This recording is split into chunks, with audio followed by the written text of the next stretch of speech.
Hai, Assalamualaikum and welcome back to my channel. Kalau korang baru dekat sini, hai, nama aku Syafinas.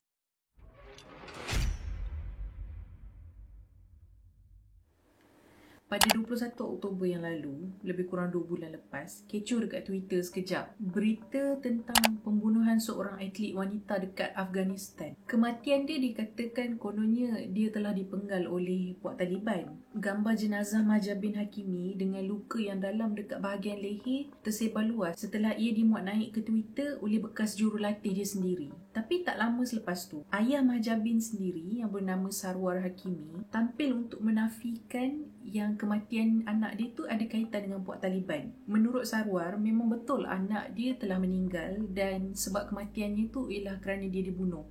Tapi bukan disebabkan oleh Taliban. Dan sebenarnya sampai hari ni keluarga Mahjab bin masih tak tahu siapa yang sebenarnya yang menyebabkan kematian anak perempuan diorang. Dalam video ni aku akan kongsikan apa yang berlaku pada hari-hari terakhir Mahjab bin. Tak ada banyak info pasal kehidupan awal Mahjab bin. Cuma yang aku tahu, Mahjab bin asalnya mempunyai 3 orang adik-beradik. Tapi malangnya kakak Mahjab bin telah meninggal dunia beberapa tahun yang lalu disebabkan dia telah mengambil nyawanya sendiri. Selain daripada itu, Mahjab bin juga mempunyai seorang adik lelaki. Selain aktif dalam sukan bola tampar, Mahjab bin merupakan bekas ahli pasukan Afghan National Army. Mahjab bin telah bertunang dan dia menetap di Kabul bersama keluarga bakal mertua dia. Walaupun tinggal berjauhan, tapi Mahjab bin ni dia rapat dengan ayah dia. Jadi diorang selalulah berkomunikasi sama ada melalui telefon atau video call. Pada hujung Julai yang lalu, Mahjab bin ni ada bagi tahu dekat ayah dia yang visa permohonan dia untuk migrate ke USA dah mula diproses dan dia tak sabar nak migrate ke sana. Aku sendiri tak tahu situasi kat sana macam mana, tapi macam yang kita tahu, kehidupan wanita terutama sekali dekat Kabul macam sedikit terkongkong kan, terutama sekali selepas Taliban dah memegang kuasa dekat situ. Jadi Mahjab bin ni dia adalah seorang atlet, lepas tu dia juga bekas tentera. Jadi tak selamat untuk dia terus duduk dekat Afghanistan, especially sebab dia bekas tentera Afghan National Army. Tapi Mahjab bin ada satu masalah yang buat dia susah sikit nak migrate, iaitu tunang dia dan keluarga tunang dia sekali menentang keinginan dia untuk berhijrah ke USA. In fact, tunang dia ni tak bagi Mahjab bin keluar bekerja sekalipun. Sebelum tu Mahjab bin pernah bekerja, tapi atas permintaan keluarga mertua dia, dia letak jawatan. Tapi itulah, Mahjab bin ni terlebih positif. Masa tu dia ingat dia dapat pujuk Majid ni tunang dia, untuk menukar fikiran. Tapi beberapa minggu kemudian, Mahjab bin telah meninggal dunia. Pada hari kejadian iaitu pada 6 Ogos, Mahjab bin sepatutnya berjumpa dengan kawan baik dia yang bernama Taiba dekat rumah dia. Macam aku cakap tadi, Mahjab bin kan duduk dengan bakal mertua dia. Jadi masa Taiba sampai dekat rumah dia tu, mak mertua dia pun sambutlah Taiba ni dekat depan pintu. Jadi mak mertua Mahjab bin ni pun cakap dekat Taiba, Mahjab bin tengah mandi, dan dia terus bawa Taiba ke bilik Mahjab bin sementara nak tunggu Mahjab bin siap. Ikutkan cerita Taiba ni, boleh dikatakan hampir setiap minggu lah dia datang bertandang nak melawat kawan dia si Mahjab bin ni. Tapi kali ni dia cakap bilik Mahjab bin tu nampak lain, nampak macam terlalu kemas berbanding dengan yang dia datang sebelum-sebelum ni. Tapi masa tu Taiba tak fikir apa-apalah. Tengah Taiba tunggu dekat dalam bilik tu, tiba-tiba dia dengar bunyi jeritan yang sangat kuat dari mak mertua Mahjab bin. Taiba pun cepat-cepat pergi ke arah jeritan tu, dan bila dia sampai dekat depan bilik mandi, dia nampak yang Mahjab bin tergantung kat dalam bilik air tu dan dia dah tak bernyawa lagi. Aku nak tambah yang Taiba ni bukan orang awam yang biasa.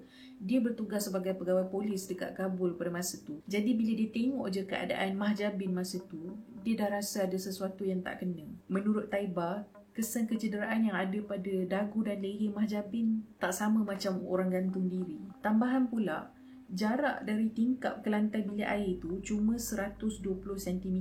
Sedangkan tinggi Mahjab bin ialah 165 cm.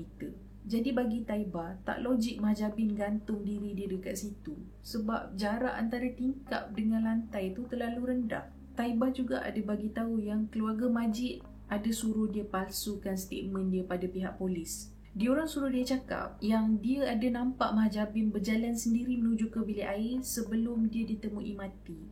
Sedangkan macam yang kita tahu, sejak Taiba sampai ke rumah tu, dia langsung tak berjumpa dengan Mahjab bin sampailah dia dengar jeritan mak mertua Mahjab bin. Pada mulanya memang ada siasatan atas kematian Mahjab bin. Tapi malangnya, macam yang kita tahu, pada 15 Ogos, iaitu lebih kurang 9 hari selepas kematian Mahjabin, bandar Kabul telah jatuh ke tangan Taliban. Seluruh Kabul dah jadi kucak-kacir masa tu.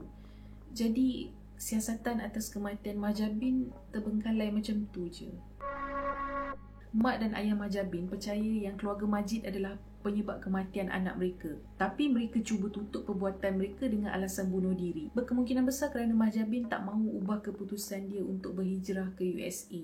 Menurut ayah Mahjabin juga, cerita yang kononnya anak dia mati dipenggal oleh Taliban sebenarnya adalah cerita yang direka oleh bekas jurulatih Mahjabin untuk kepentingan diri sendiri. Mungkin sebab bekas jurulatih dia tu nak cepatkan proses untuk dia sendiri keluar dari Afghanistan. Tapi disebabkan penipuan ni, keluarga Sarwar terpaksa bersembunyi. Berita palsu yang menerima liputan media antarabangsa ni menyebabkan keluarga Sarwar menerima banyak ancaman.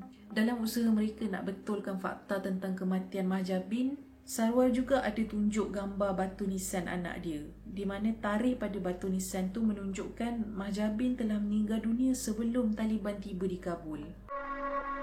Okay guys, that's it for today's video. Masa aku record video ni hari ni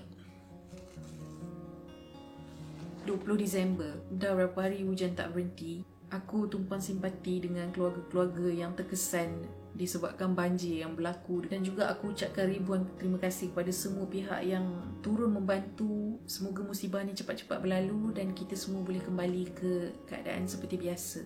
But other than that, I hope that you enjoyed today's video. Pada korang yang belum subscribe lagi, jangan lupa tekan butang subscribe di bawah, like, komen dan share untuk membantu channel ni berkembang. I will see you in my next video. Bye.